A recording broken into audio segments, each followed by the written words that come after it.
Assalamualaikum warahmatullahi wabarakatuh.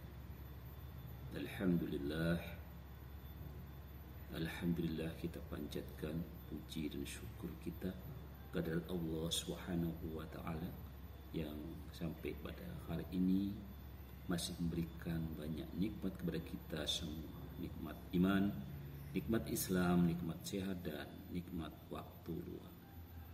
Salawat dan salam juga semoga tercurahkan kepada baginda Rasulullah Sallallahu Alaihi Wasallam, kepada para keluarganya, para sahabatnya, kepada para kita semua yang senantiasa mengikuti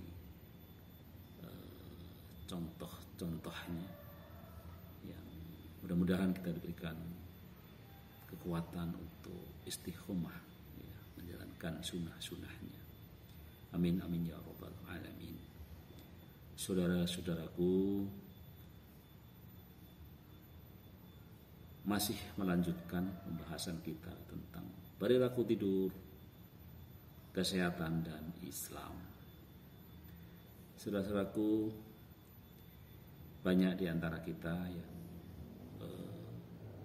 merasa sudah tidur semalaman, tetapi kenapa ketika kita bangun masih juga kita merasa lelah, merasa capek, merasa loyo, ya, sehingga sepertinya kok tidur tidak punya manfaat untuk mengembalikan vitalitas tubuh kita, mengembalikan energi kita, ya, tetapi kita tetap saja lelah.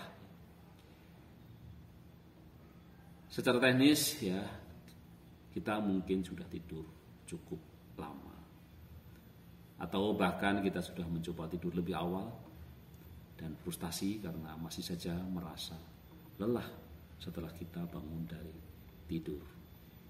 Inilah yang kemudian sering disebut dengan istilah junk sleep. Jadi hari-hari ini kita kan yang paling populer itu adalah junk food. Nah, ini ada ternyata di tidur juga ada junk sleep.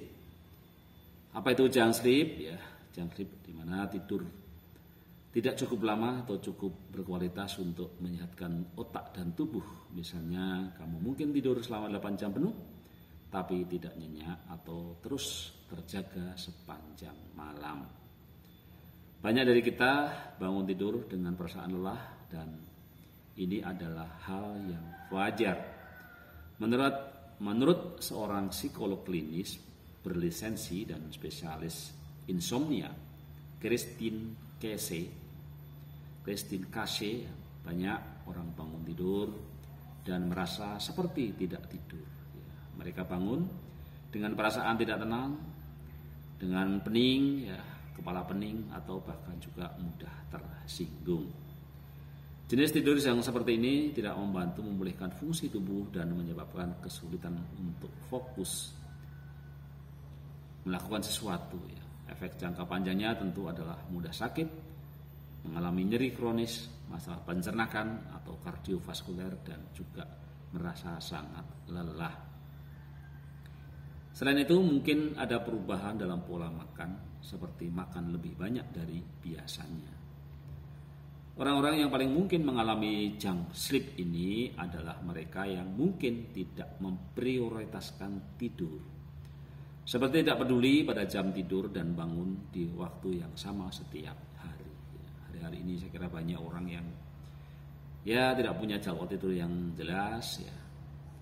Jadi mau tidur kapan, bangun kapan, itu suka-suka saja, gitu, ya.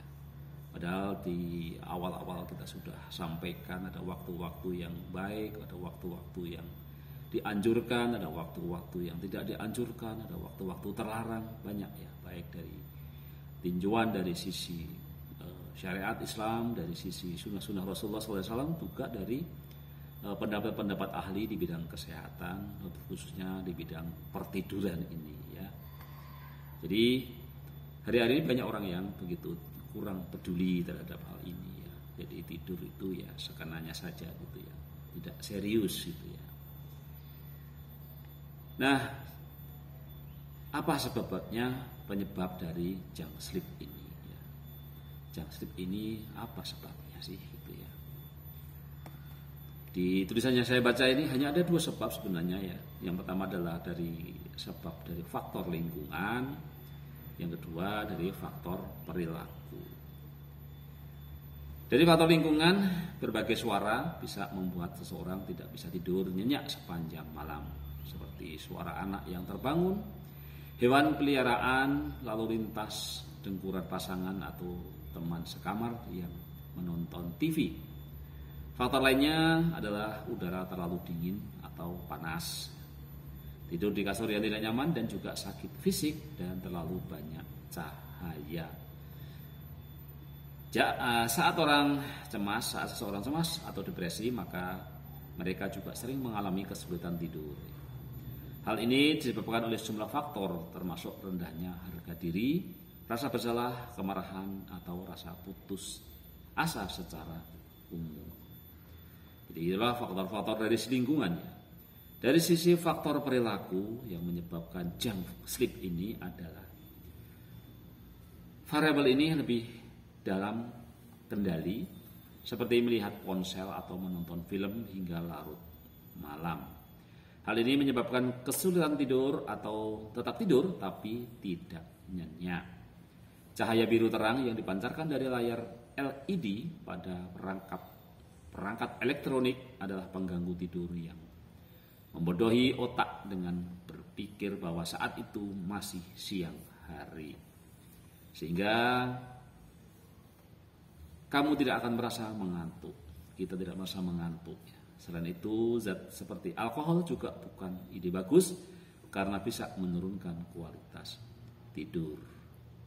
Jika setelah mengalami beberapa hal di atas, tapi kamu tetap bangun dengan perasaan lelah, bicaralah dengan seorang profesional, seorang profesional dokter yang bisa membantumu dengan gangguan tidur atau insomnia ini.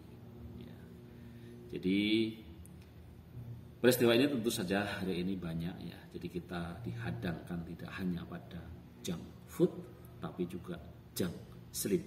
Ya. Mudah-mudahan menambah wawasan kita dan mudah-mudahan tidur kita tidak mengalami hal seperti itu, tetapi kita bisa tidur dengan nyenyak, tidur dengan cukup, tidur dengan kualitas yang prima, kualitas yang tertinggi, kualitas yang sebaik-baiknya. Hidup sehat bersama Luqman Effendi. Wassalamualaikum warahmatullahi wabarakatuh.